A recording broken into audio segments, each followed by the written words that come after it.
I should have left an hour ago. That was the thought circling my mind as I stood outside the velvet room, staring at my phone's black screen. Dead. Completely dead. I pressed the power button again, uselessly, like it might suddenly resurrect itself through sheer willpower. The November air bit through my thin jacket.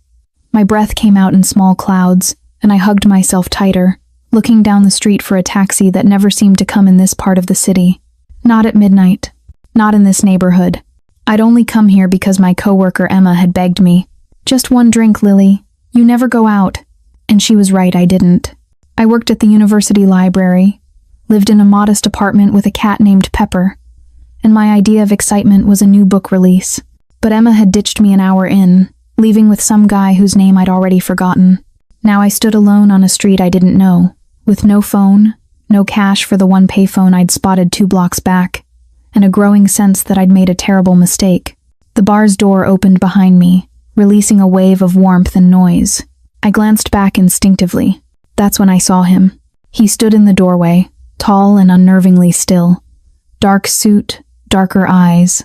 His presence seemed to draw shadows toward him, like light bent differently in his vicinity. He wasn't looking at me, not yet, but I felt the weight of his existence anyway.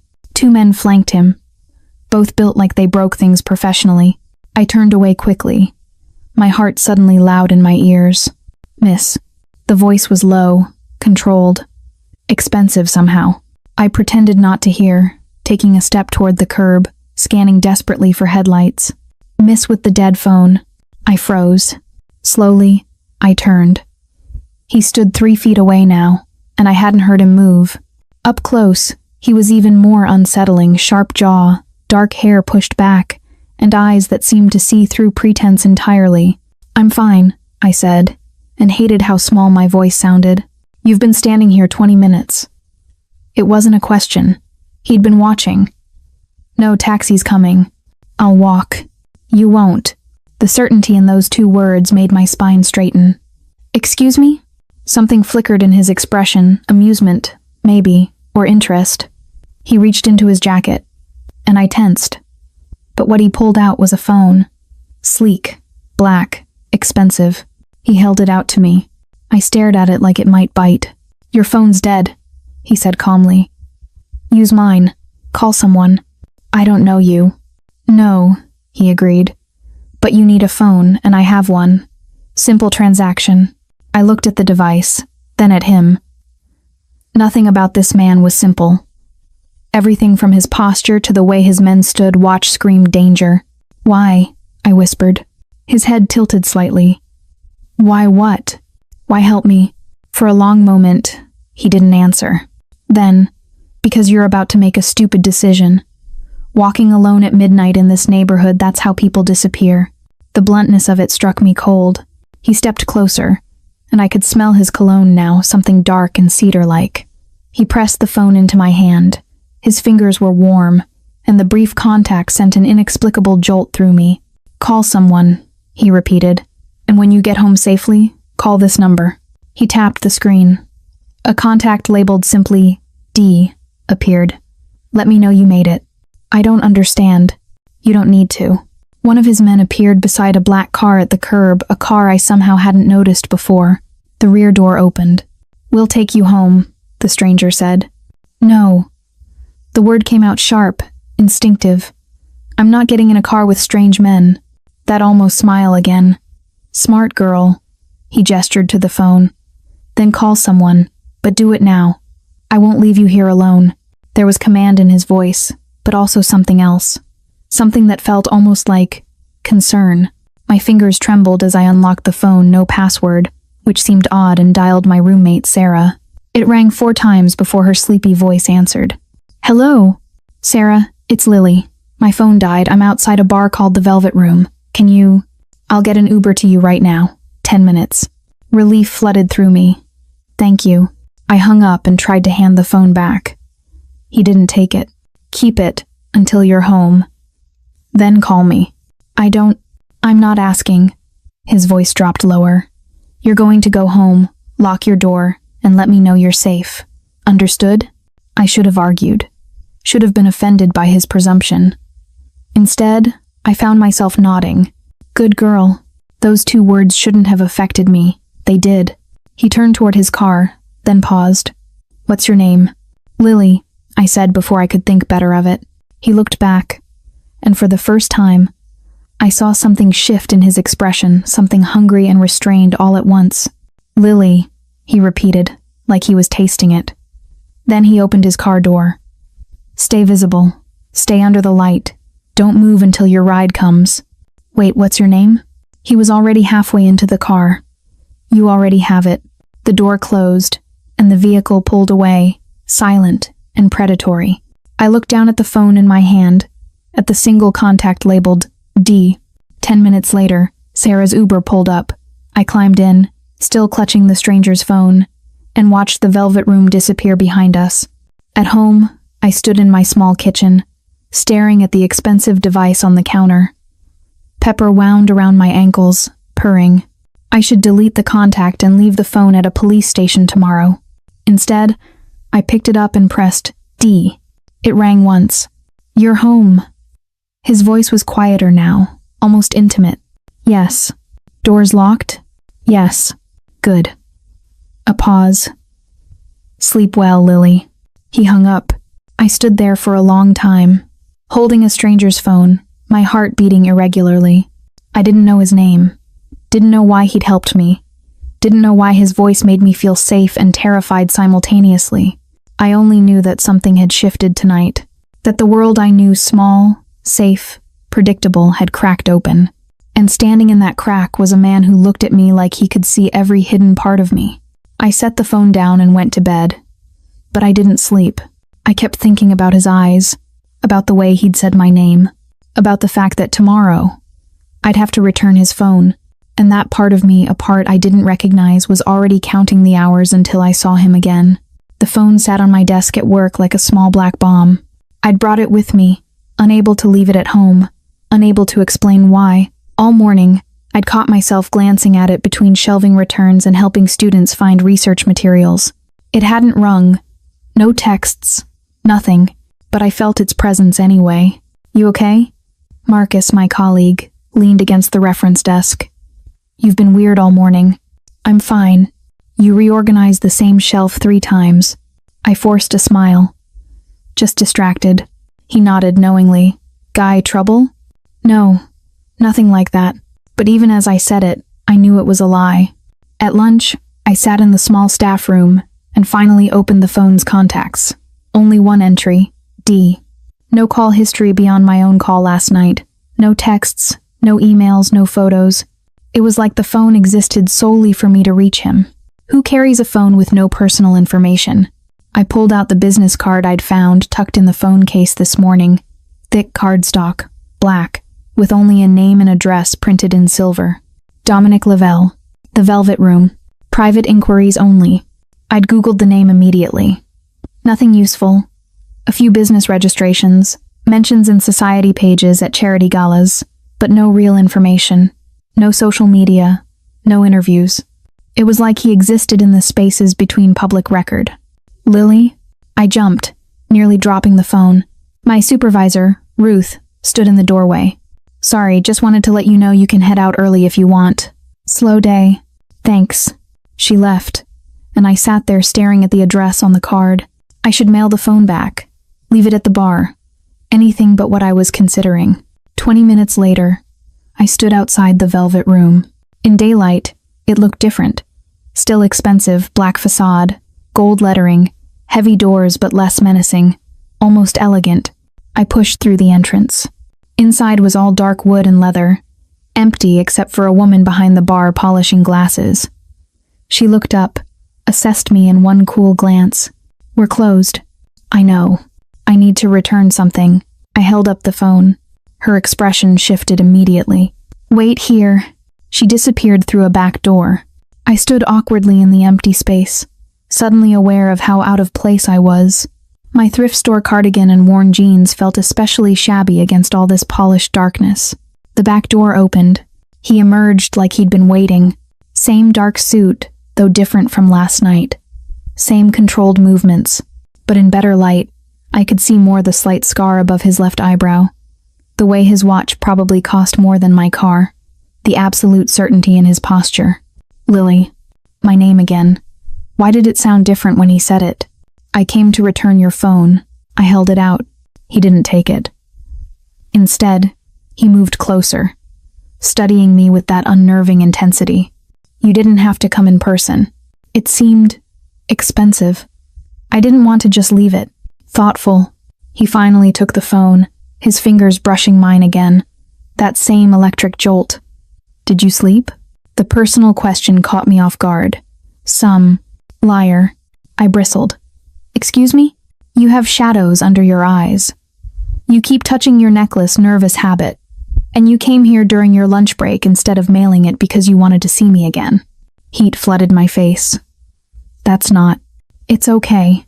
His voice dropped lower. I wanted to see you too. The admission hung between us, dangerous and honest. I don't even know you, I whispered. No, he agreed. But you want to. It wasn't arrogance, just observation. And it was terrifying because it was true. Have you eaten? He asked suddenly. What? Lunch. Have you eaten? No. He gestured toward the back. Then eat with me. I should get back to work. You were given the afternoon off.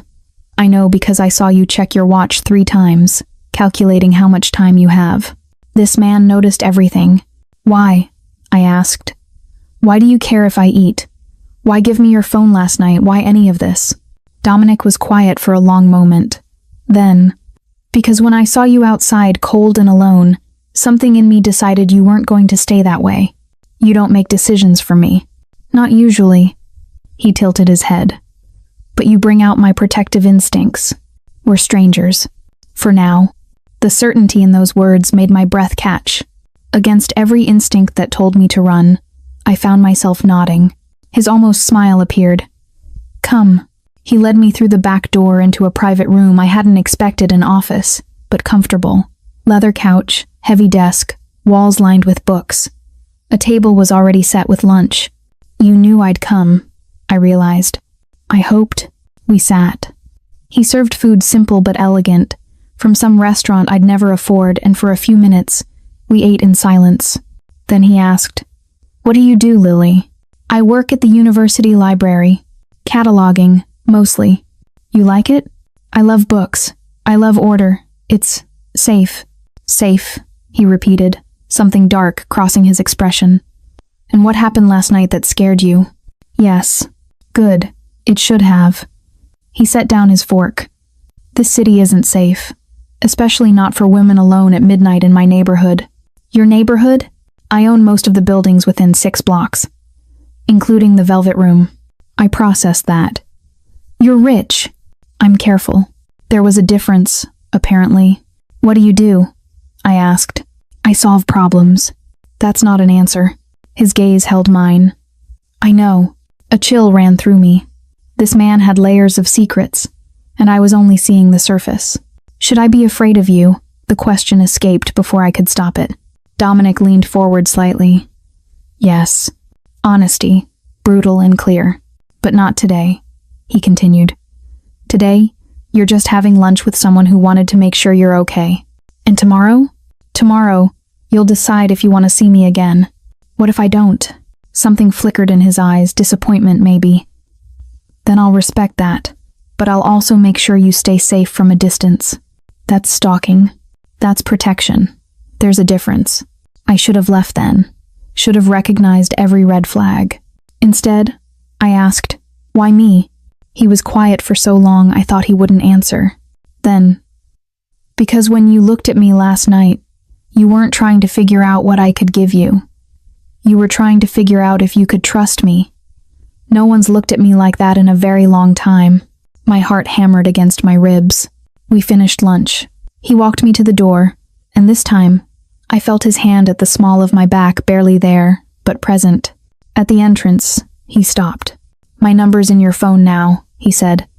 If you need anything, if you're scared, if you just want to talk, call me. I don't.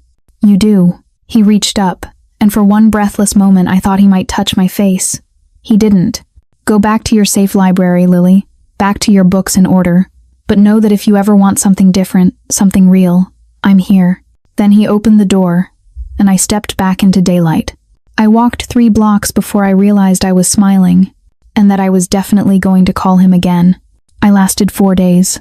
4 days of pretending I wasn't thinking about him, of cataloging books and going through my routine and telling myself that lunch had been a one-time thing. A strange blip in my ordinary life. But on the 4th night, as I lay in bed unable to sleep, I picked up my phone. His number was there, saved simply as Dominic. I stared at it for 20 minutes before typing, "Are you awake?" The response came in seconds. Always. "What's wrong?" "Nothing. Just couldn't sleep." "Bad dreams?"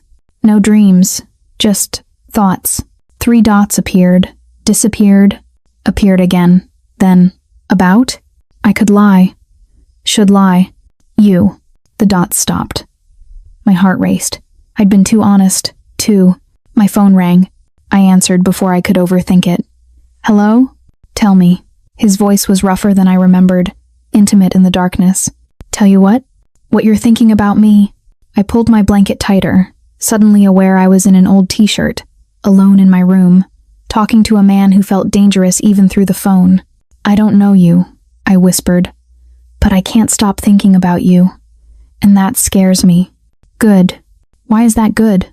"Because I haven't stopped thinking about you either. And I don't scare easily." Silence stretched between us, charged and heavy. "Dominic." "Yes? What do you really do?" He was quiet for so long I thought he'd hung up. Then, "I manage interests." That's still not an answer. "I know." A pause. "Are you working tomorrow?" "Morning shift." "I'm off at 3. Have dinner with me." It wasn't a question, but it wasn't quite a command either. Somewhere between, "Where?" "My place. I'll cook." "That's too intimate," he finished. "I know, but restaurants have ears, and I'd rather talk somewhere private." Should that make me feel safer or more afraid? Both. Brutal honesty again. "But I give you my word you'll be safe with me. Always." I closed my eyes. Every rational part of me screamed to say no. "Okay, I'll send a car at 3:30. "I can." "You could," he agreed, "but you won't." "Let me do this, Lily." The way he said my name. God. "Okay," I repeated. "Sleep now." "You don't give orders to me." "Don't I?" There was amusement in his voice now. "Good night, Lily." He hung up before I could respond. I lay in darkness, heart racing, wondering what I'd just agreed to. The next afternoon, a black car arrived exactly at 3:30. The driver was one of the men from that first night. Tall, broad, silent. He opened the door without speaking. I climbed in, clutching my bag. We drove through the city as afternoon light turned golden. I watched familiar streets give way to unfamiliar ones, then to a neighborhood where the buildings grew larger, more spaced out. Old money. Real money. The car pulled through iron gates and up a curved driveway. The house, no. Mansion that appeared made my breath catch. Stone and glass, modern but classic, surrounded by manicured grounds. It looked like something from a film. "This is where he lives?" I whispered. The driver's eyes met mine in the rearview mirror. "Mr. Lavelle doesn't do anything halfway." The door opened. Dominic stood at the entrance, dressed more casually than I'd seen him. Dark jeans, white shirt rolled to his elbows. Somehow, he looked even more dangerous this way. "Lily." He extended his hand. I took it, letting him help me from the car. His hand was warm, solid. "Welcome."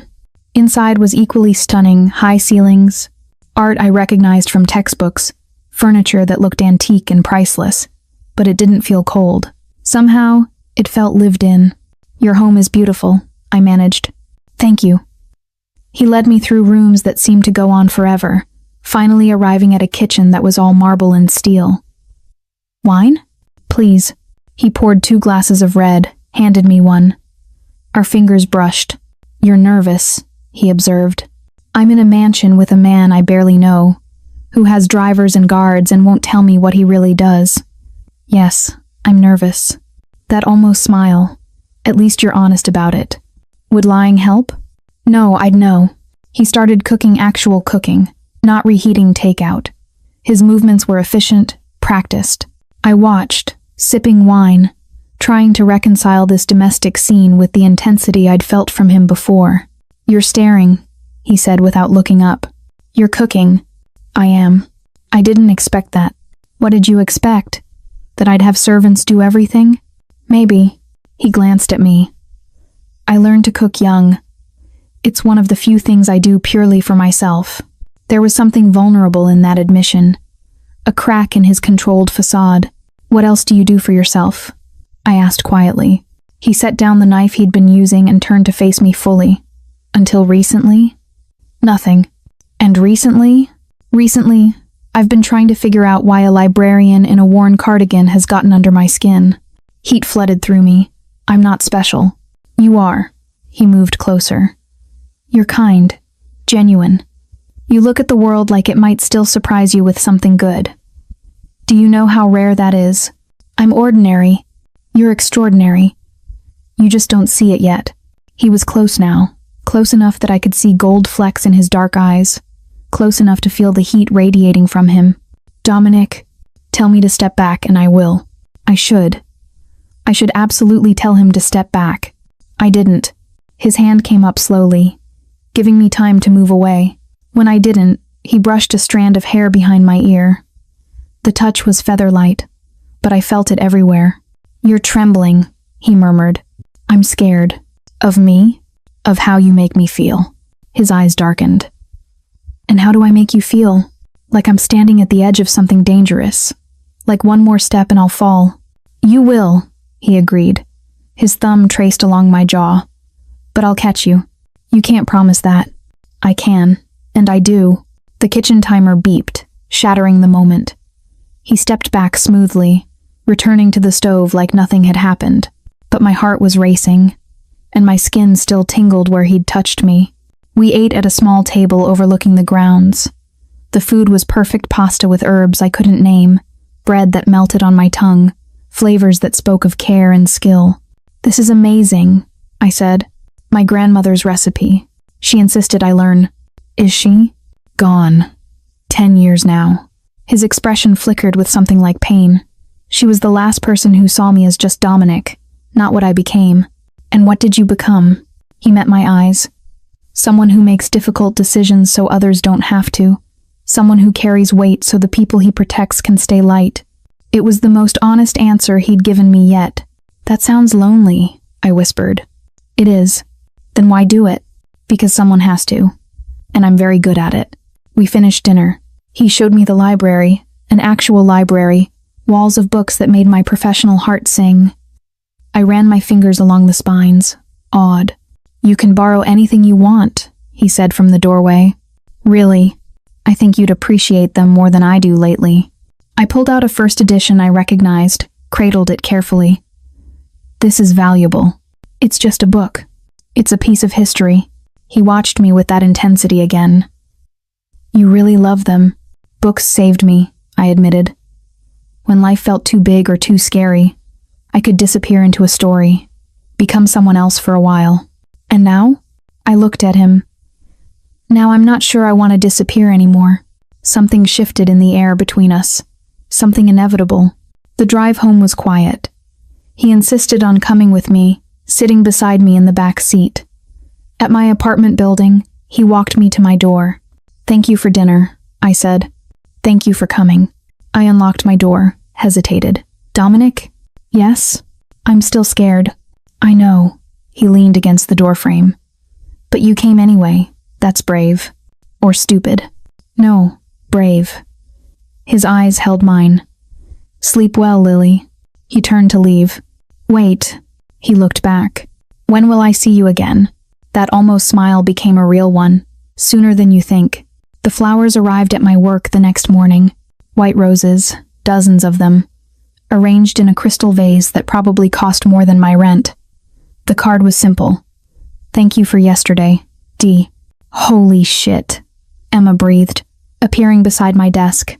"Who's the secret admirer?" "Just someone I met. Someone rich, clearly." She touched one of the petals.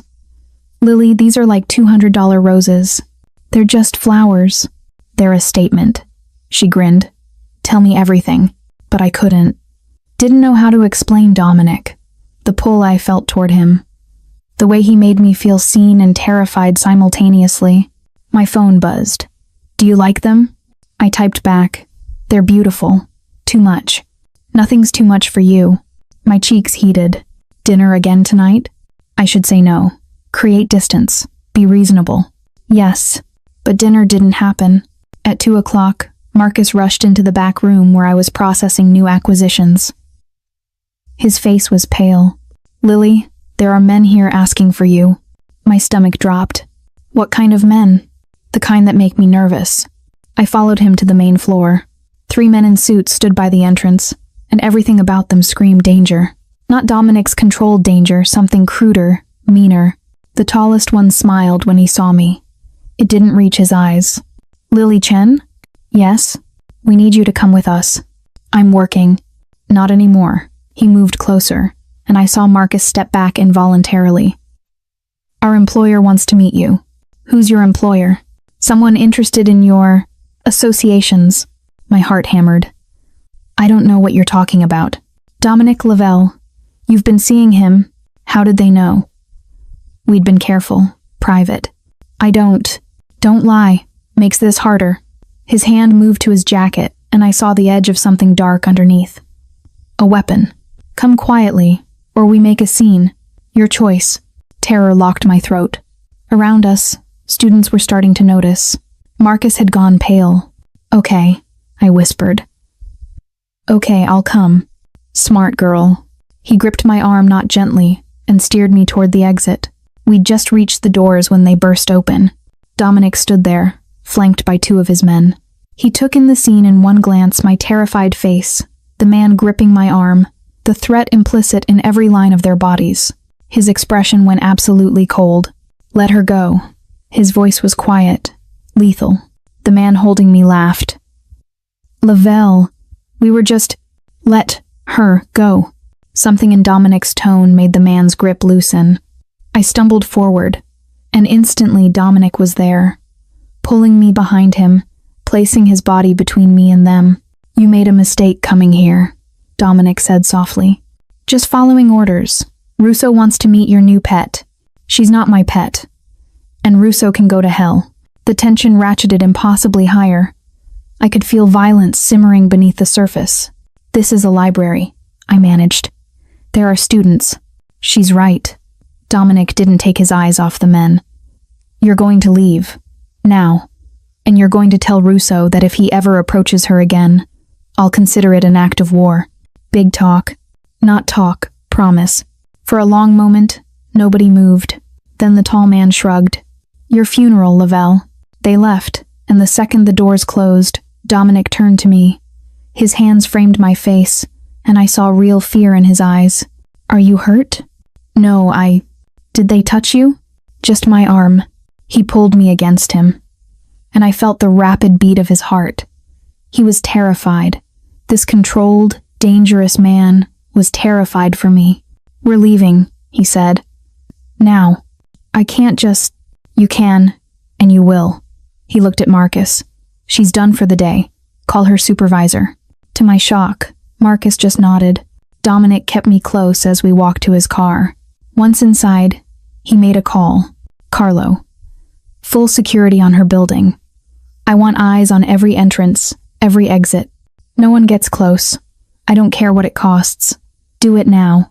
He hung up and finally looked at me. "I'm sorry." The apology surprised me. "For what?" "For this. For bringing danger to your door. I don't understand what's happening." "I know." He ran a hand through his hair, the first time I'd seen him less than composed. "And I should have been more careful. Should have known Russo would notice." "Who's Russo?" "Someone I have business conflicts with." "What kind of business?" He met my eyes. "The kind you don't want to know about. Try me." Dominic was quiet for a long moment. Then, "I manage territories. Resolve disputes. Handle problems that the law can't or won't touch. Some people call it organized crime. I call it maintaining order in chaos." The truth hit me like cold water. "You're in the Mafia." That's an oversimplification, but essentially, yes. I should have been horrified. Should have demanded he let me out of the car. Instead, I asked, "And those men? Rival family. They want what I control. Using you to get to me is a predictable move. So I'm leverage." "No." His voice turned fierce. "You're someone I care about who's now in danger because of me. There's a difference. I barely know you.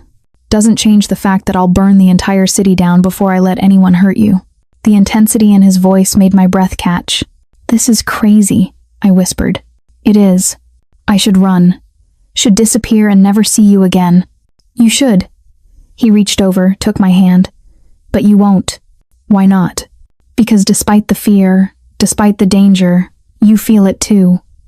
This thing between us, this pull." He was right. God help me, he was right. "What do I do?" I asked. "You let me protect you. You stay smart, stay alert, and you trust that I won't let anything happen to you." "For how long?" "Until this is resolved." "And how does it get resolved?" His expression went dark. "You let me worry about that." We drove to my apartment. Dominic insisted on coming up, checking every room, every window. I watched him move through my small space, this dangerous man among my books and secondhand furniture, and the contrast was almost absurd. "You'll have security outside," he said. "Round the clock. They won't bother you, but they'll keep you safe. I can't live like this." "You won't have to." "Not forever." He turned to face me. "But right now, until I handle Russo, this is how it has to be. And what if I refuse? Then I'll do it anyway, from a distance. But I'd rather have your cooperation." "Control freak," I muttered. "When it comes to your safety?" "Absolutely." He moved closer, and I saw exhaustion in his eyes now. The fear had taken its toll on him too. "I really am sorry," he said quietly. "You deserve normal. Safe. Someone who doesn't bring this kind of darkness. Maybe I don't want normal anymore." His eyes searched mine. "Lily, I'm scared," I admitted. "Terrified, actually. But I'm not running." "You should." "Probably." I stepped closer. "But I'm not."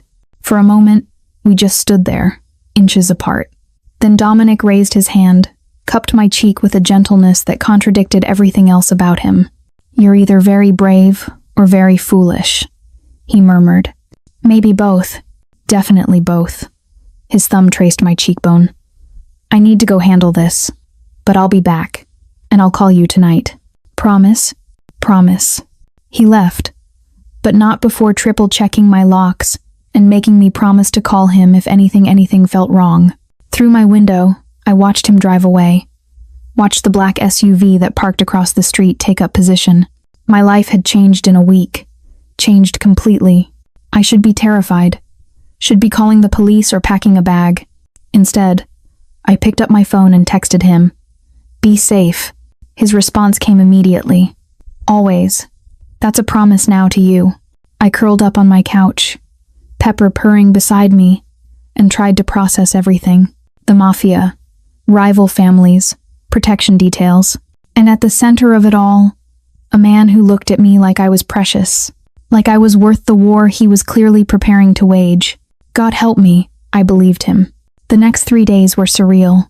I went to work with guards shadowing me, came home to find Dominic had arranged grocery deliveries, had somehow paid my rent for the next 3 months despite my protests, had left books on my doorstep that I'd mentioned wanting. He called every night, and we talked for hours. About everything and nothing.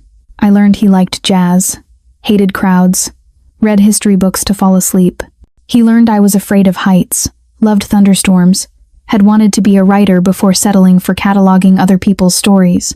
"Why didn't you?" he asked one night. "Become a writer." "Fear," I admitted. "Fear that I wasn't good enough, that my stories didn't matter." "They matter. You don't know that." "I know you. So yes, I do." The certainty in his voice made my heart ache, but I hadn't seen him in person. He was handling things, which I'd learned meant preparing for whatever confrontation was coming with Russo. On the 4th night, he called earlier than usual. "Come to my house tomorrow," he said. "Stay the weekend. Dominic, please.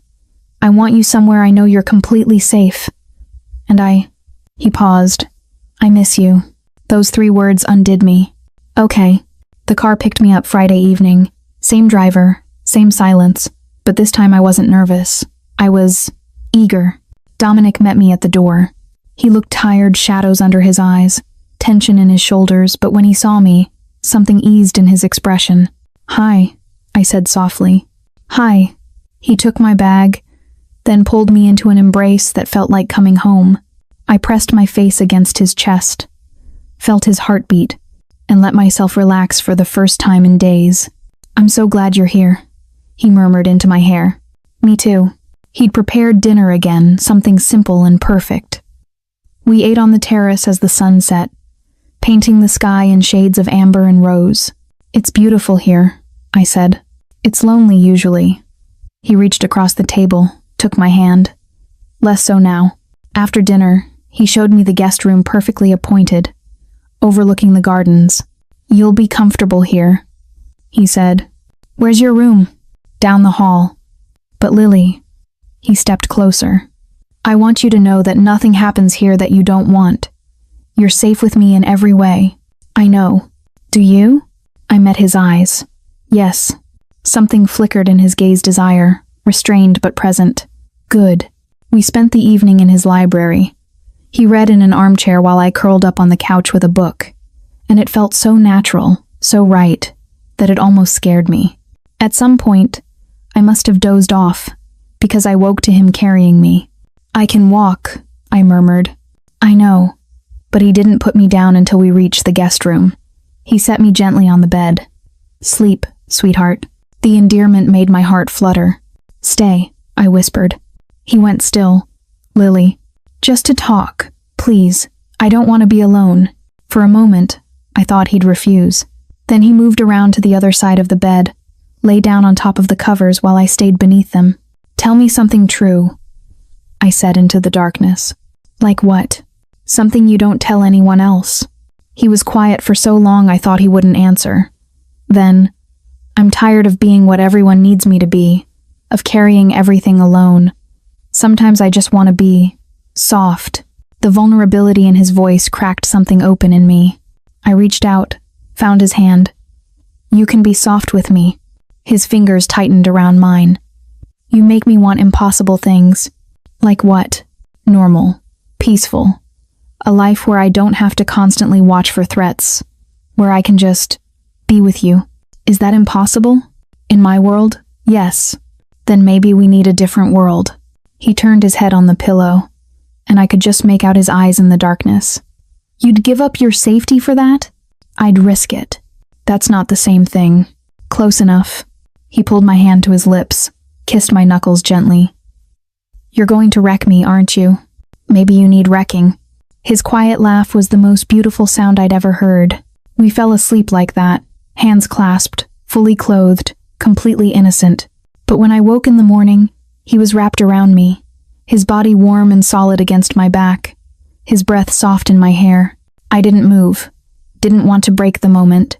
"You're awake," he murmured. "How did you know?" "Your breathing changed."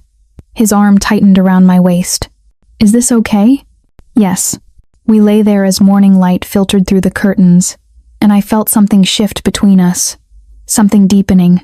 "Dominic, what happens when this is over, when Rousseau's handled? We figure out what this is, what we are, and if we don't fit in each other's worlds, then we make a new one." I turned in his arms to face him.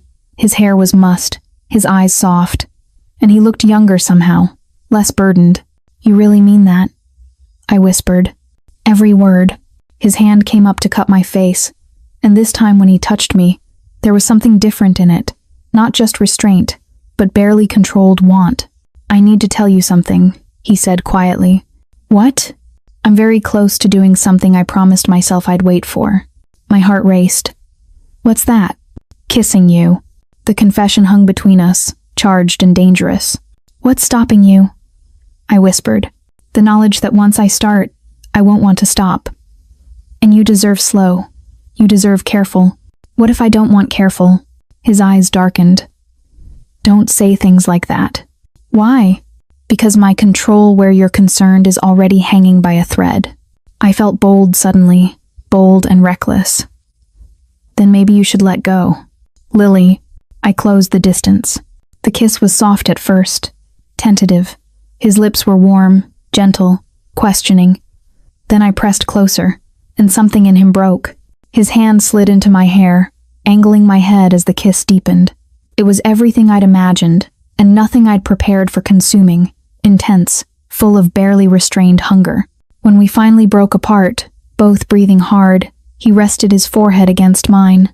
"You're going to be the death of me," he whispered. "Good." He laughed, the sound rough and genuine. Then he kissed me again, slower this time, sweeter. We stayed in bed for another hour, just kissing, touching carefully, learning each other. He kept it controlled, kept boundaries I hadn't even thought to set, but I felt his restraint in every careful touch.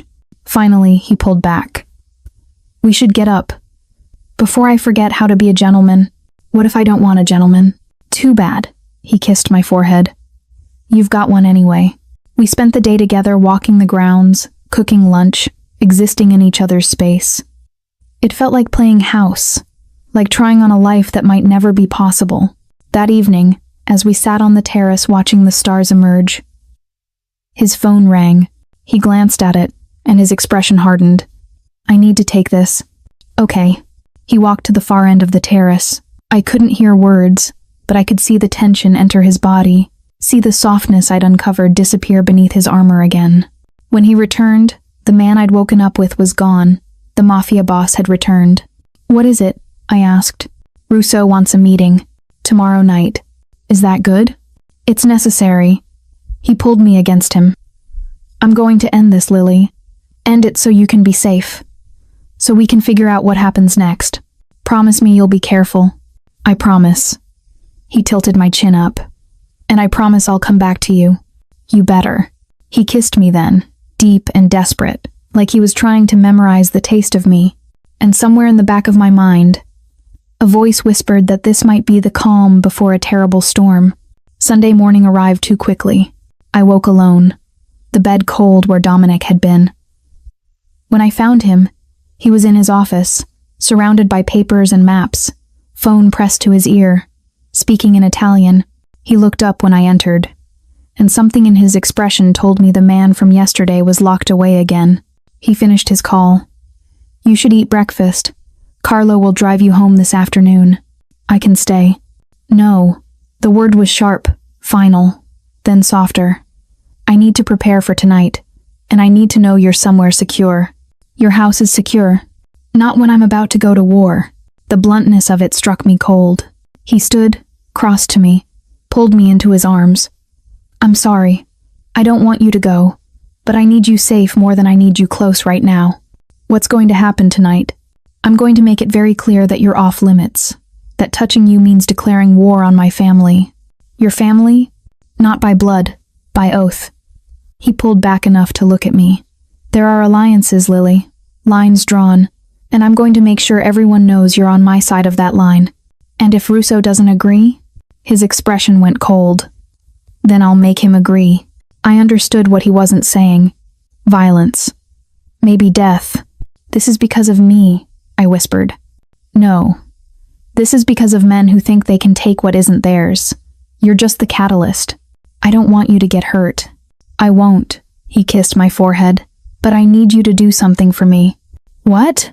"If anything happens, if you hear something bad, if my men tell you I'm not coming back, I need you to promise you'll let Carlo protect you, that you'll trust him to get you somewhere safe. Dominic. Promise me, Lily." The fear in his eyes made my chest tight. "I promise." "Good girl." Carlo drove me home in silence. When we arrived, he walked me up, checked my apartment. "I'll be outside," he said. "Anything happens, you call Mr. Lavelle immediately." "Will he answer during the meeting?" Carlo's expression was unreadable. "For you, always." I spent the afternoon pacing, called my mom, had a surface-level conversation where I pretended everything was normal. Fed Pepper. Tried to read and gave up after rereading the same page 6 times. At 6, my phone rang. "It's starting soon," Dominic said. His voice was calm, controlled. "I wanted to hear your voice first." "I'm scared." "I know, but I need you to be brave a little longer." "When will I hear from you?" Midnight, maybe later, but I will call you, Lily. I promise. Okay. One more thing. What?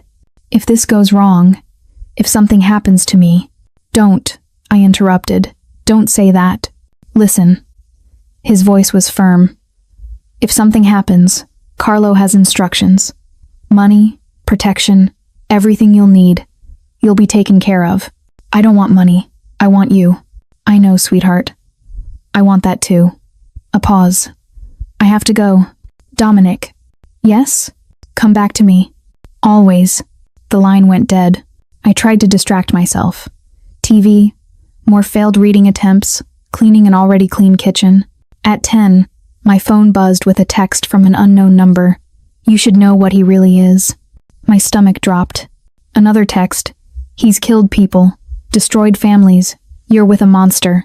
Then photos started coming through. Dominic in what looked like security footage, leaving buildings, getting into cars, surrounded by armed men. Nothing definitively incriminating, but the message was clear. A final text. Leave him, or you'll be destroyed too. This is your only warning. I blocked the number with shaking hands, but the photos stayed in my mind. He'd never pretended to be innocent, had told me outright what he was, but seeing evidence of the violence his life contained made it real in a way words hadn't. My phone rang. Emma. Hey, are you okay? You've been MIA all week. I'm fine, just busy. With the flower guy? I hesitated. Yeah. Lily, I need to tell you something.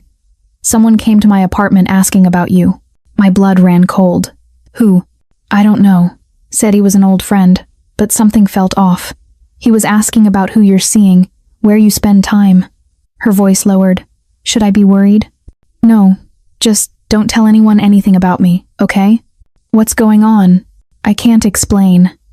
But please, Emma, don't talk to anyone about me. You're scaring me. I'm okay. I promise. Just trust me on this. We hung up, and I immediately called Dominic. It went to voicemail. I called Carlo. Miss Chen? Someone approached my friend asking about me. Someone who felt wrong. I heard him relaying information to someone. We're handling it. Stay inside. Lock your doors. Is Dominic okay? The meeting's still ongoing. That's all I know. The hours crawled past. 11, 11:30. Midnight came and went. No call. At 1 a.m., I was vibrating with fear. I called Carlo again.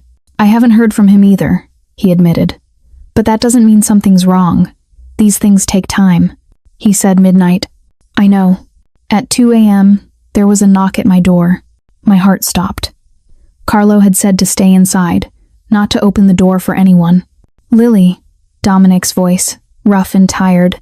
It's me. I yanked the door open. He stood there, suit jacket gone, shirt partially untucked, looking exhausted but whole.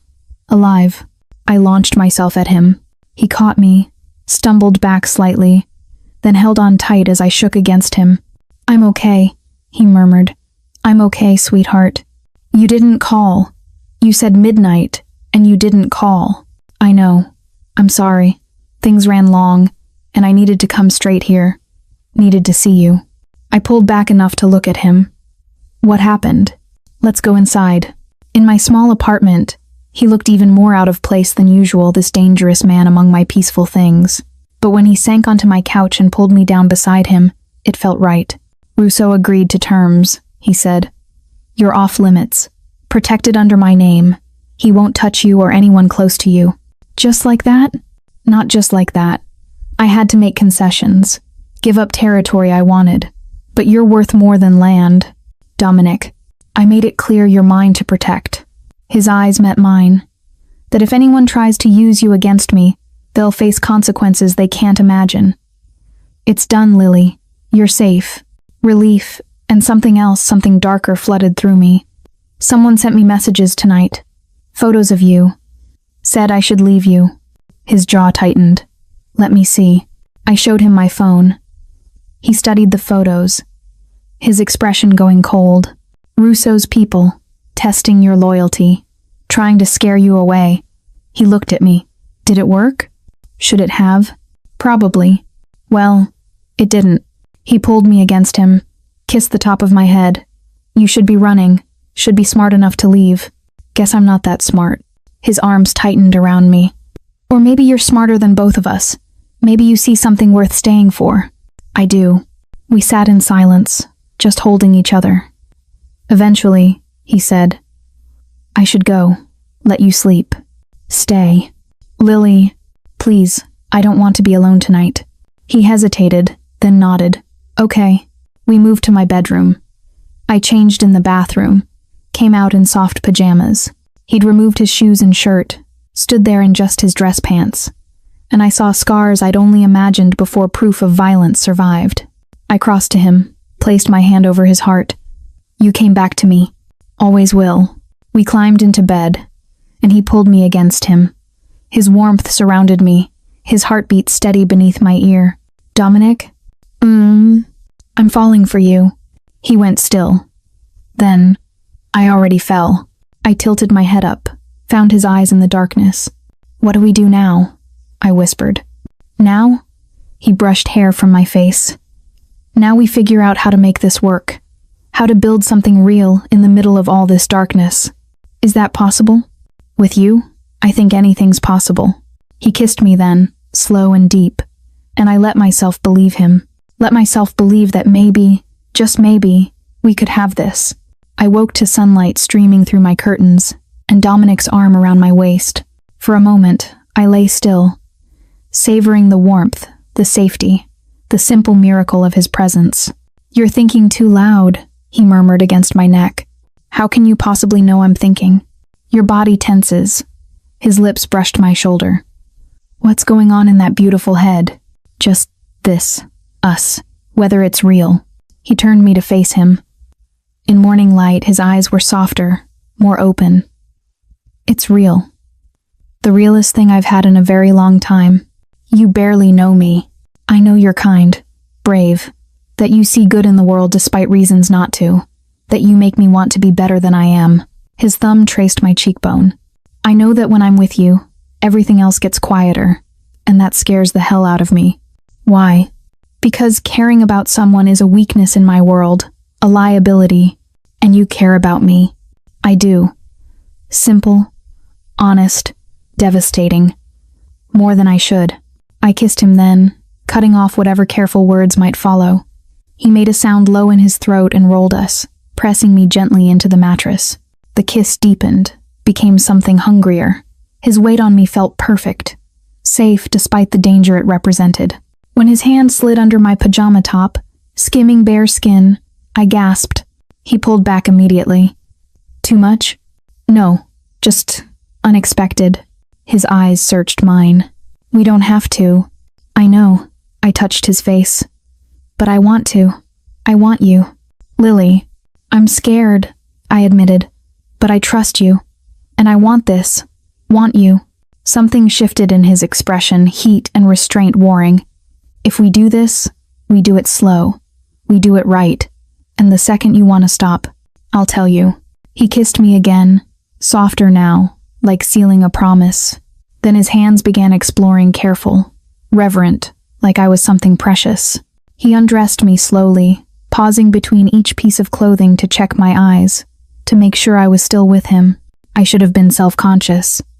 But the way he looked at me like I was beautiful, like I was worth worshipping, made embarrassment impossible. When I was bare beneath him, he paused. You're perfect, he whispered. I'm not. To me, you are. His mouth traced paths across my skin, collarbone, the curve of my breast, my ribs. Each touch was gentle, patient, building something warm and insistent in my core. When I reached for his belt, my hands shaking, he covered them with his own. You're sure? Yes. He stood long enough to remove the rest of his clothing, and I saw all of him, the scars, the strength, the evidence of a life lived dangerously. He was beautiful in a way that felt almost unfair. He returned to me, settled between my legs, his weight supported on his forearms. Look at me, he said softly. I met his eyes. If it hurts, if you want to stop, if anything feels wrong, you tell me. Understood? Yes. He kissed me as he entered me slow, careful, giving me time to adjust. There was pressure, a brief, sharp sting, then fullness. I gasped against his mouth. He stilled completely. Okay? Okay, I breathed. Don't stop. He moved then, slow and careful, watching my face the entire time. The discomfort faded, replaced by something else. Pleasure building in waves. Connection so intense it almost hurt. Dominic, I've got you, he murmured. I've got you, sweetheart. His hand slid between us, found the bundle of nerves that made me arch against him. The sensation built impossibly, higher and higher, until something inside me shattered. I cried out, shaking, and he followed moments later, my name on his lips like a prayer. Afterward, he held me close, both of us breathing hard. Are you okay? He asked eventually. Better than okay. He pulled back enough to see my face. No regrets? None. I touched his cheek. You? Being with you? Never. He kissed me softly. But making you a target by caring about me, that I'll always regret. That's my choice to make. I know. Doesn't make it easier. We lay tangled together as morning stretched into afternoon. Eventually, he insisted on making breakfast eggs and toast in my tiny kitchen. Both of us wearing minimal clothing, comfortable in a way that felt domestic and surreal. I have to go tonight, he said over coffee. Handle some business. But I'll have someone stay near your building. I'm safe now, though. You said Russo agreed. I did. But there are always complications. Always people who don't follow rules. His eyes were serious. Until I know for certain that everyone's gotten the message. You stay protected. For how long? As long as it takes. A week passed in a strange new rhythm. Dominic came to my apartment most nights, usually late. We'd talk, make love, fall asleep tangled together. He never stayed past dawn, had business, meetings, things he wouldn't detail. I went to work with guards shadowing me. Slowly, I adjusted to the new normal. Emma noticed the change. You're glowing, she said one afternoon. Must be some guy. He's intense. Good intense or scary intense? Both. She laughed. Just be careful, okay? You've got that look. What look? Like you're in deep. Like you'd follow him anywhere. She wasn't wrong. That night, Dominic took me to dinner at a small Italian restaurant the first time we'd gone out publicly. I felt eyes on us, attention that made me nervous. They're staring, I whispered. They always do. You'll get used to it. Will I? He reached across the table, took my hand. I hope so. Because I'm planning on taking you many more places. Like where? Paris, Tokyo, anywhere you want. His thumb traced circles on my palm. I want to show you the world, Lily. All the beautiful things I've stopped noticing. That sounds like a dream. It could be real. After dinner, he drove us to a lookout point over the city. The light spread below like fallen stars. I haven't been here since I was a kid, I said. Your parents brought you? My dad, before he left. I'd never told him that part. He disappeared when I was 12. Just walked out one day and never came back. Dominic's hand found mine. I'm sorry. It's why I like stability, routine. Books that always end the same way when you reread them. And I'm the opposite of stable. You are. I looked at him. But you keep coming back. Every night, you come back. I'll always come back to you. You can't promise that. Your life is dangerous. Then I'll just have to be very good at not dying. He pulled me against him. Because I'm not leaving you, Lily. Not by choice. Not ever. I kissed him there, under stars and city lights, and let myself believe impossible things. 2 weeks after that first night together, everything shattered. I was at work, shelving books in the history section, when my phone rang. Unknown number. I almost didn't answer. Hello, Lily Chen? A woman's voice, cool and professional. Yes? My name is Agent Sarah Martinez, FBI. I need to speak with you about Dominic Lavelle. My blood ran cold. I don't know what. Miss Chen, we know you've been seeing him. We know he's been providing you protection. And we need your cooperation. My cooperation? With what? We're building a case against the Lavelle organization. Your testimony could be invaluable. I don't know anything. You know more than you think. And more importantly, you have access. You could help us take down a very dangerous man. He's not... I stopped. What was I defending? His violence? His crimes? Miss Chen, Dominic Lavelle is responsible for murders, extortion, trafficking. He's not who you think he is. I know what he is. Then help us stop him. Help us protect other people from becoming victims. I'm not a victim. Not yet. But his world has a way of destroying innocent people. Is that really what you want for your life? She gave me a number, told me to think about it, hung up. I stood in the stacks, shaking, mind racing. The FBI. They wanted me to betray Dominic, to help put him in prison. Could I? Should I? I thought about the man who held me gently, who cooked me breakfast, who looked at me like I was precious. Then I thought about the violence I knew existed, the people he'd hurt, the darkness at the center of his world. That night, when he came to my apartment, I couldn't look at him. "What's wrong?" he asked immediately. "Nothing. Lily." He tilted my chin up. "Don't lie to me. The FBI contacted me today." Every muscle in his body went rigid. "What did they say?" "They want me to help build a case against you. Want me to gather information." "And what did you tell them?" I finally met his eyes. "Nothing. But Dominic, they said you've killed people, that you're dangerous." "I am dangerous.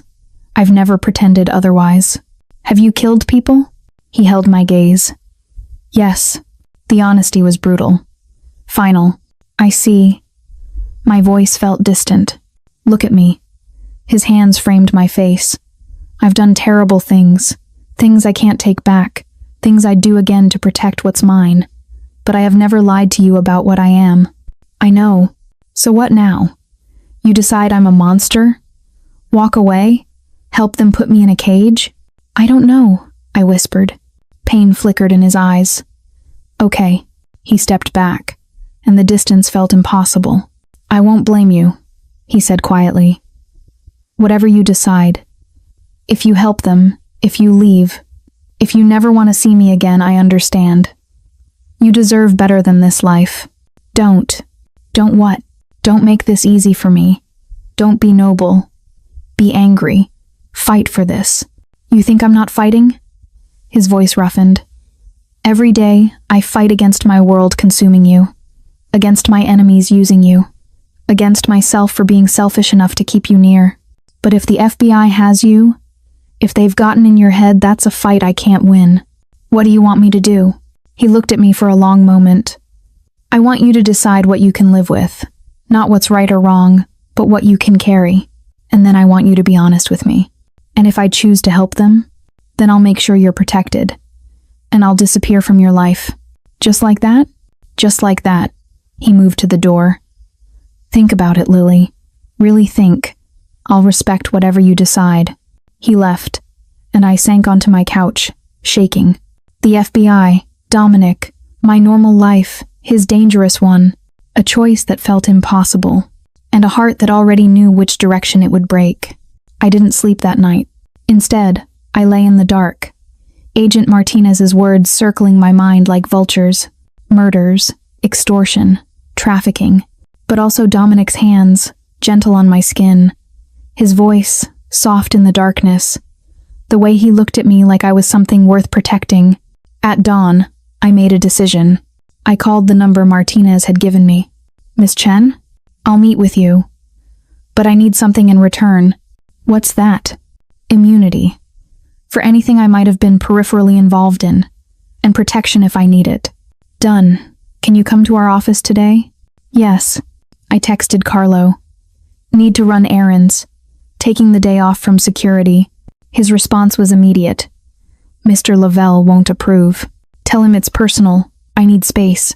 A long pause then. "Understood." The FBI office was gray and institutional. Agent Martinez met me in a conference room with another agent, a man named Torres, who looked at me with barely concealed disdain. "Thank you for coming," Martinez said. "Before we start, I need to be clear about something. I don't know anything useful. I've never been to any meetings, seen any crimes, witnessed anything illegal. But you have access to Lavelle's home, his phone, his trust, and you want me to spy on him.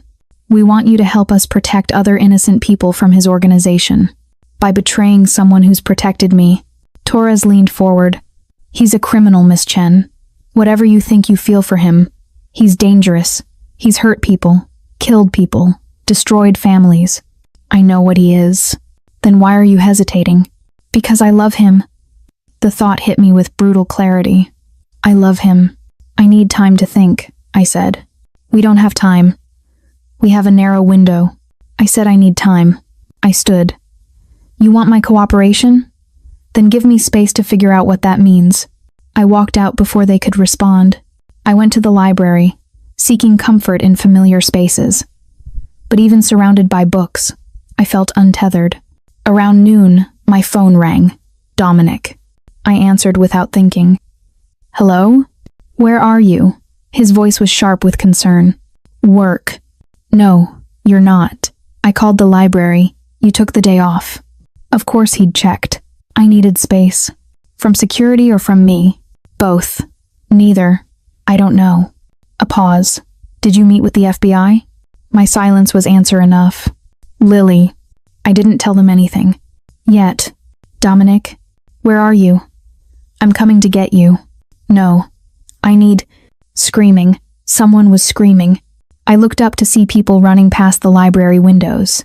Then I heard it gunshots, close and sharp. Lily. What's happening? I don't know, there's... The library window exploded inward. People screamed. I dropped to the floor, phone clattering away as glass rained down around me. More gunshots. Closer now. I crawled behind the circulation desk, heart hammering. Through the chaos, I heard a voice calm, controlled, giving orders. Find her. Lavelle's girl. She's here somewhere. Terror locked my throat. They were here for me. Someone grabbed my arm. I screamed, but it was Marcus, his face white with fear. Back exit. Come on. We ran through the staff area, other employees huddling in corners. Behind us, I heard men shouting, searching. Marcus pushed me toward the rear door. Go, run, come with me. I'll slow them down. Just go.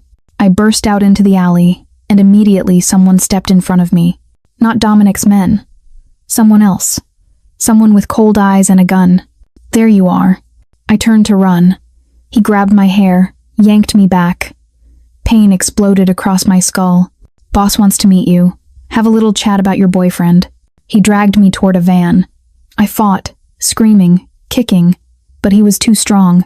The van door opened, and then he was falling, blood blooming on his chest. Carlo appeared from nowhere, gun raised. Get down. More gunshots. Carlo returned fire, advancing like a soldier. 2 more men fell. Then Dominic was there, materializing like he'd stepped through a shadow. His expression was absolutely murderous. Get her to the car, he barked at Carlo. Sir, now. Carlo pulled me toward a black SUV. I looked back to see Dominic advancing on the remaining attacker, and the cold calculation in his eyes was terrifying. Don't look, Carlo said. Just get in. A final gunshot. Then Dominic was running toward us, sliding into the back seat beside me as Carlo peeled away. Are you hurt? Dominic's hands were on me, checking for injuries. Did they touch you? I'm okay. He pulled me against him, and I felt him shaking. Dominic, who was never shaken, was trembling. They almost got you, he breathed. They almost... Who were they? Russo's people. He broke the agreement. His voice went deadly quiet. And now there's going to be a war. He took me to a place I'd never seen, a fortified building downtown, all steel and stone. Inside was like a military compound. You'll stay here until this is handled, he said. Dominic, no arguments. These men, they tried to take you in broad daylight, Lily. They shot up a public library. Russo has declared war, and you're the target. Because of me. No. He gripped my shoulders. Because of him. Because he's a coward who thinks hurting you will hurt me. He's right about that, but it won't save him. What are you going to do? His eyes were black with fury. What I should have done weeks ago. End him. That means killing. Yes. Dominic, don't. His voice was sharp. Don't ask me to show mercy. Not for this. He sent men to take you. To hurt you. That's a line no one crosses. And if you die trying, Then I die protecting you. Better that than living knowing I let someone hurt you. He kissed me hard, desperately, then pulled away. I have to go. Plan this. But Carlo and 6 others will be here. You're safe. When will you be back? When it's done. He left, and I was alone in a fortress built for war. Hours passed. I sat in a sparse room, jumping at every sound. Carlo brought food I couldn't eat, updates that told me nothing. At midnight, I heard movement outside, doors opening, urgent voices. Then Dominic appeared in the doorway, and my heart stopped. He was covered in blood. Oh my God. Not mine, he said quickly. Most of it's not mine. Most. I crossed to him, started checking for injuries.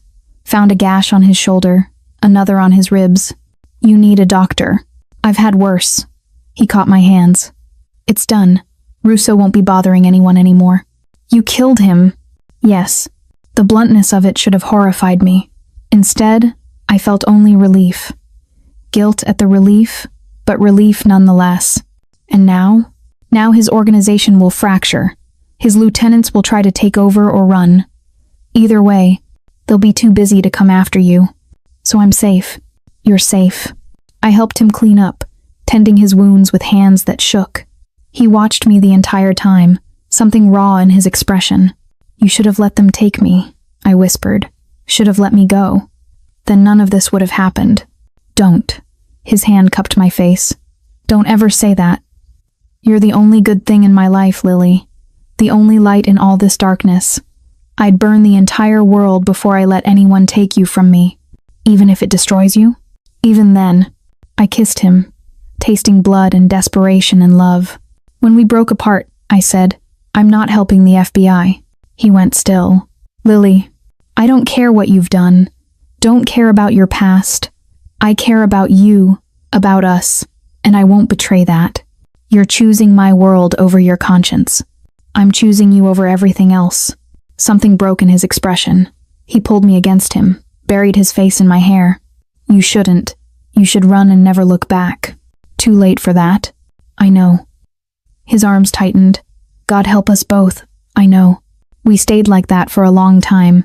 2 people who'd chosen each other over reason, holding on in the aftermath of violence.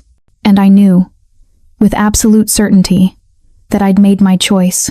For better or worse, in darkness and light. I was his, and he was mine. Consequences be damned. Agent Martinez called 3 days later. You've been avoiding us, she said without preamble. I've been busy. We know about the shooting at the library. About Russo. About what Lavelle did. I don't know what you're talking about. Miss Chen, we can protect you. But only if you cooperate. I don't need your protection. You're making a mistake. That's my right. I hung up. Dominic, who'd been sitting across from me in his library, looked up from his book. We'd been staying at his house since the attack me on temporary leave from work. Him handling the fallout from Russo's death. They're not going to stop, he said quietly. I know. They'll pressure you. Maybe threaten charges for obstruction. Let them. He set down his book, crossed to where I sat. You're giving up a lot for me. I know that too. Lily, I don't want to talk about it. I made my choice. It's done. But it wasn't done. Not really. The next week, I returned to work. The library had been repaired, but the memory of violence hung in the air. People looked at me differently, whispered when I walked past. Emma confronted me in the break room. What the hell, Lily? The FBI came to my apartment. Said you're involved with organized crime. It's complicated. Complicated? People were shot. At our workplace. I know, and I'm so sorry. Sorry? You brought this here. You put all of us in danger. That's not fair. Isn't it? You're dating some criminal. And now we're all targets. Do you even care?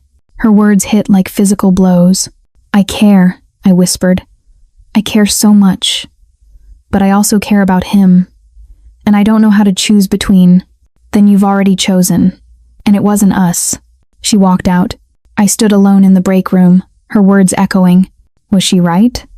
Had I been selfish? Put innocent people at risk because I couldn't let Dominic go? That night, I sat with him on his terrace, watching sunset paint the sky. Emma hates me now, I said. Because of me. Because of the danger. The violence. They're the same thing, Lily. I am the danger. I am the violence. You're more than that. To you, maybe. But to everyone else, I'm exactly what they think I am. I turned to look at him. Do you regret it? Us. He was quiet for a long moment. I regret what it's cost you. Your job, your friendships, your peace. But do I regret loving you? No, not even a little. You love me? Yes. Simple, honest. I've been in love with you since that first night. Since you looked at me like you were trying to figure out if you could trust me. Tears pricked my eyes. I love you too. Even though I probably shouldn't. Definitely shouldn't. He pulled me against him. But here we are. Here we are. 2 weeks later, I got a letter in the mail. Official. FBI letterhead. Miss Chen, your refusal to cooperate with our investigation has been noted. While we cannot compel testimony, we want to make clear that association with known criminals can have legal consequences. We strongly advise you to reconsider your position. Additionally, we must inform you that we have opened a case file on you. Any future involvement in illegal activities, even peripherally, will result in prosecution. This is your final warning. I showed Dominic that evening. They're trying to scare you, he said. It's working. What do you want to do? I don't know. Keep going? Run away? Pretend this is all normal? He pulled me into his lap, held me close. What if we actually did run away?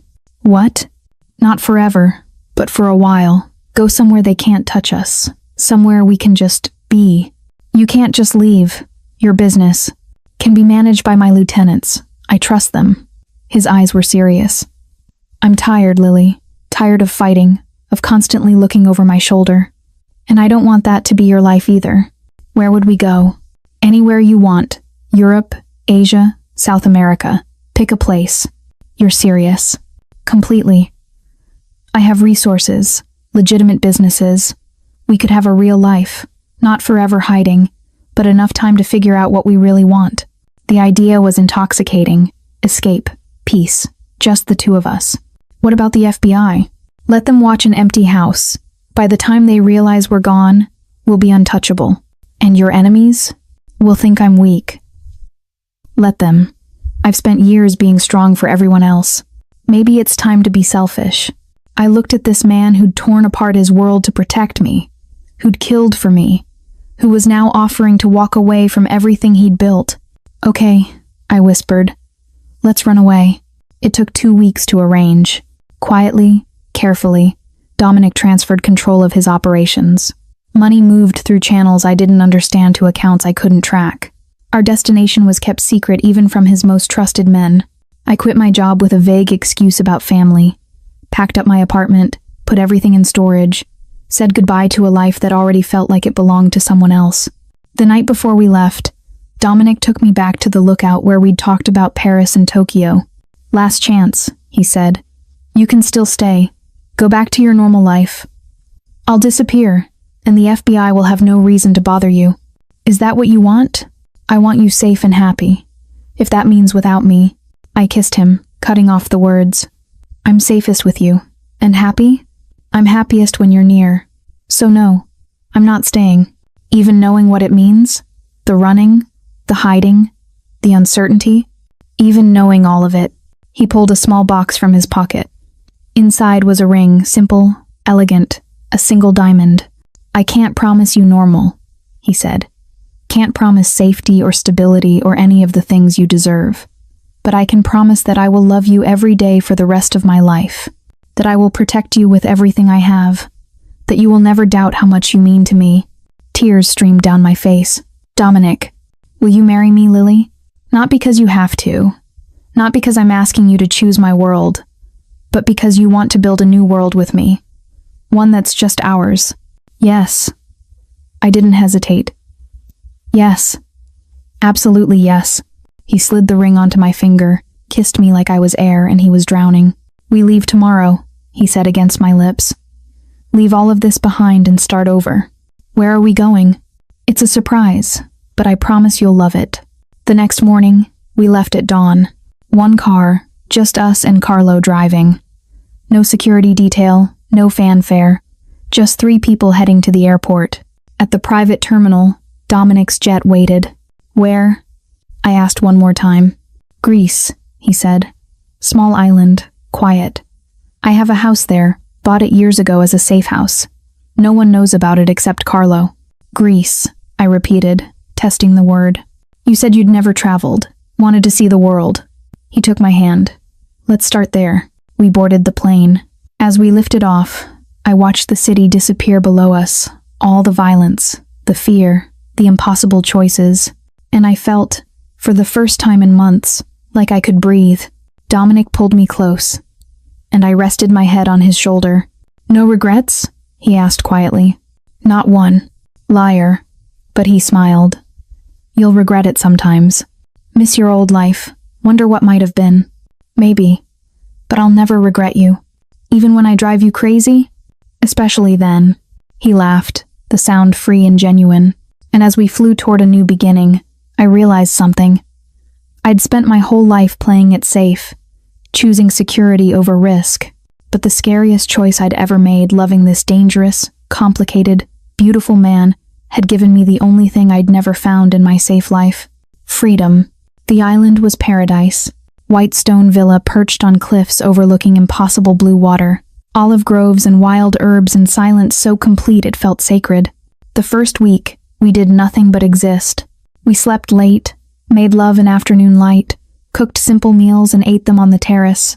Dominic taught me to swim in the cove below the house. I taught him to braid my hair, laughing as he fumbled with the strands. No guards, no danger, just us. I forget what this feels like, Dominic said one evening. We sat on the beach, watching sunset paint everything gold. Peace, quiet, happiness without waiting for the other shoe to drop. Do you miss it? I asked. Your old life, the power. No, I miss. He paused. I miss the purpose. Knowing my role, what I was supposed to do. This feels like vacation. Beautiful, but temporary. It doesn't have to be, doesn't it? Eventually money runs out. Eventually someone finds us. Eventually we have to decide what comes next.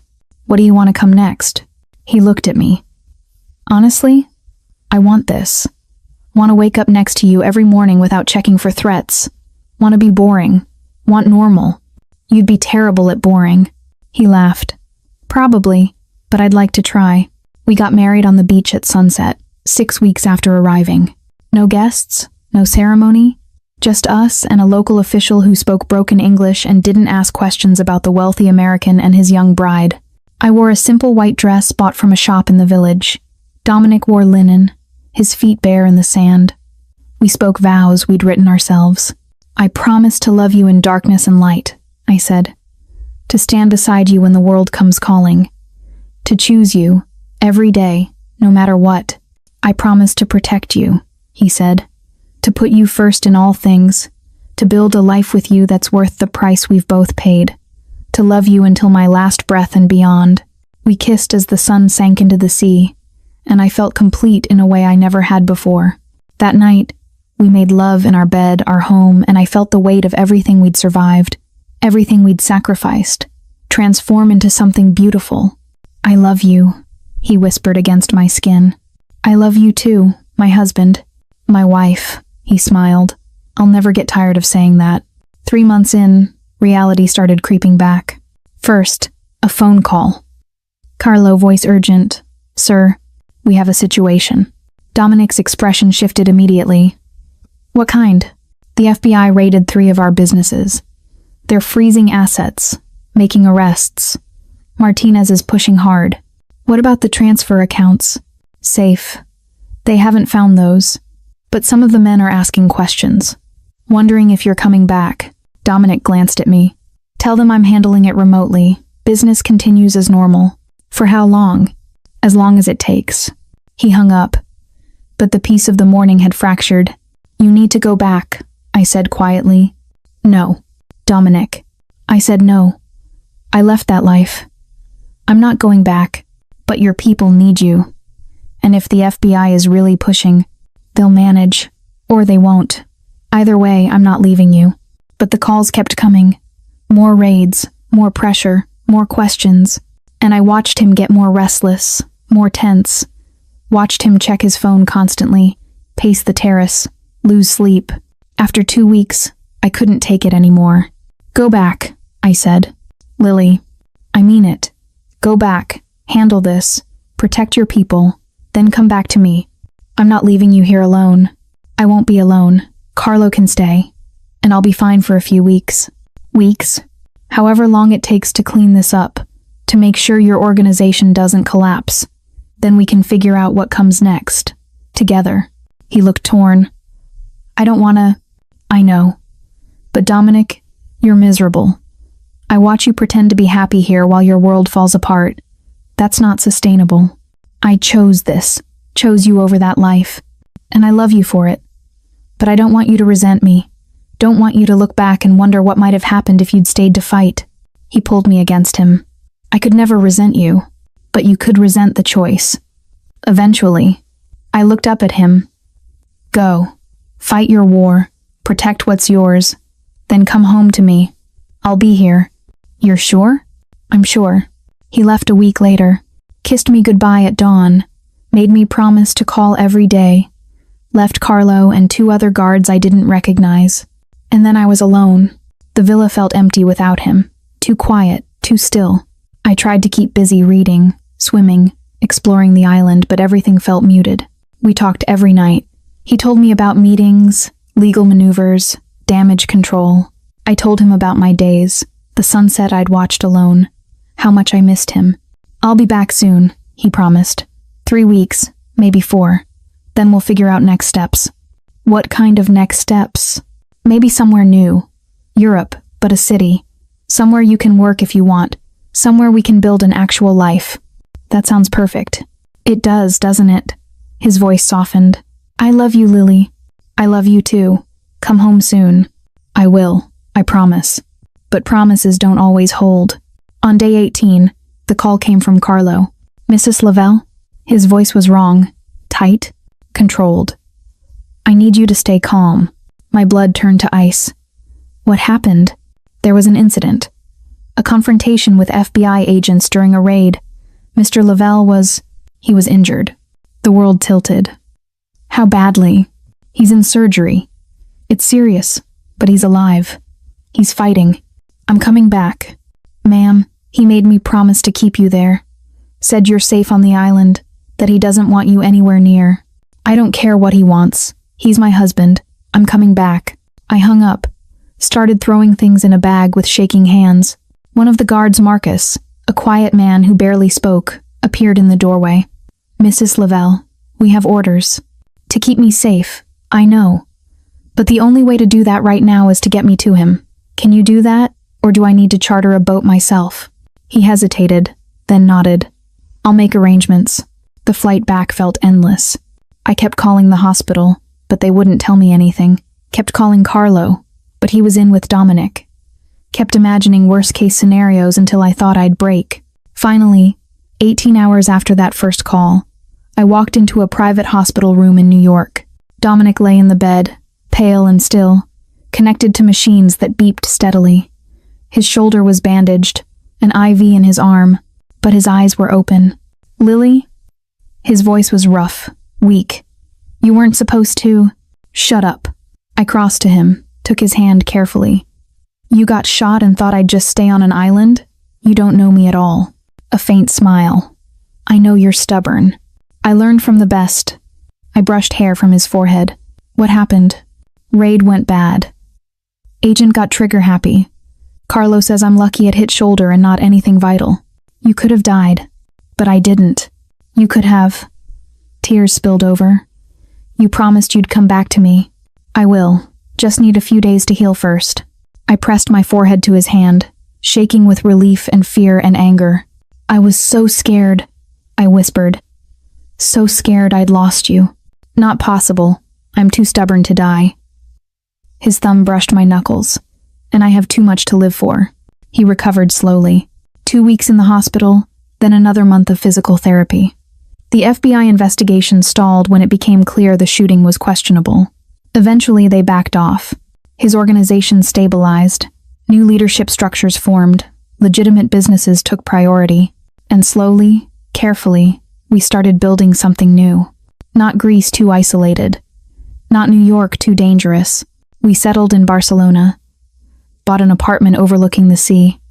He consulted for security firms. I got work at a private library. We were careful, quiet, private, but we were together. And on nights when old nightmares came, when he woke gasping, or I jumped at loud noises, we held each other and remembered we'd survived. Both of us. Together. 6 months after the shooting, we sat on our balcony watching Barcelona's lights twinkle to life. Do you ever regret it? I asked. Everything you gave up? Every day, he said honestly, then smiled. For about 5 seconds. Then I look at you and remember why I did it. We could still go back. If you wanted, I don't. That life, it was necessary once. Important. But this? He gestured between us. This is what I was fighting for all along. I just didn't know it yet. Even with the complications, the danger, especially because of them, they proved what we are. And what's that? Real. Worth fighting for. Unbreakable. He pulled me close, and I rested my head on his shoulder. The city hummed below us. Somewhere, threats still existed. The FBI might still be watching. His old enemies might still want revenge. But we had each other, had fought through darkness to find light, had chosen love over safety, truth over ease. And as the first stars appeared in the Barcelona sky, I realized something. This wasn't a fairy tale ending. It was complicated, uncertain, shadowed by the past we'd never fully escape. But it was ours, and that made it perfect.